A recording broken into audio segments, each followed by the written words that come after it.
रेखा Hindi film जगत की सबसे खूबसूरत अभिनेत्रियों में से एक है। इनकी जिंदगी एक खुली किताब की तरह है। रेखा जी 70 के दशक की बेबाक और बिंदास अभिनेत्री थी, लेकिन आज के समय में वो खुद को अपने घर में कैद करके रखती हैं। इसे आप रेखा जी का एक रहस्य मान सकते हैं, जिसमें जिंदगी की अधूरी ख्वाहिशें, तमाम अरमान बंद हैं। जमाना उनकी जिंदगी की दास्तान सुनना चाहता है, लेकिन रेखा जी अपनी दास्तान बयान करने में झिझकती हैं।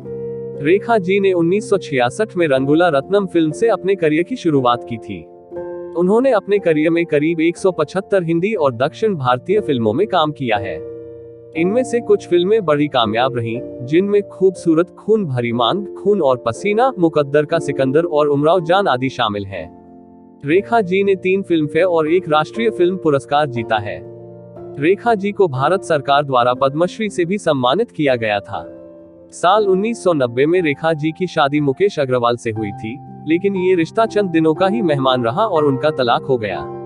कुछ समय बाद ही उनके पति मुकेश अग्रवाल ने आत्महत्या भी कर ली थी। पति की मौत के बाद भी रेखा जी आज भी अपनी मांग में सिंदूर लगाती हैं। वे सिंदूर क्यों लगाती हैं, किसके नाम का लगाती हैं, ये भी अपने आप में बहुत बड़ा रहस्य है। ये आज तक किसी को भी नहीं पता चला। रेखा जी बहुत ही मशहूर अभिनेत्री हैं, मगर एक अजीब बात है कि जिनकी अदाओं से दुनिया का दिल बहला, उनकी चाहतें अधूरी ही रह गई हैं। जो लोग उनके दिल के करीब थे, कुछ वजहों के कारण उनका साथ वे छोड़ते चले गए। उस समय रेखा जी ने खुद को बहुत अच्छी तरह से संभाला था।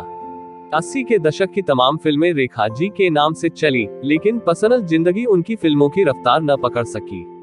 अमिताभ और रेखा जी के रिश्ते के बारे में बात करें तो इसका सिलसिला दरअसल दूरियों से शुरू हुआ था।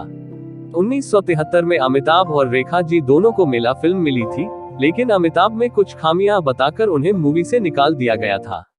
जब ये बात रेखा जी को पता चली तो अमिताभ से उन्हें सहानुभूति हो गई थी।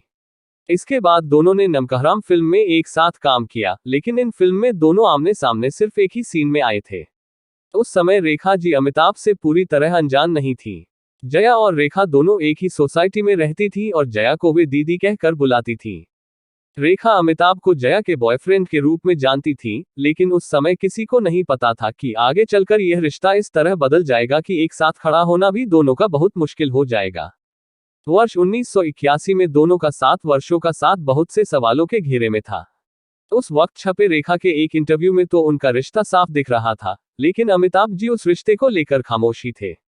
ये सभी बातें जमाने के सामने आखिरी सिलसिला साबित हुई।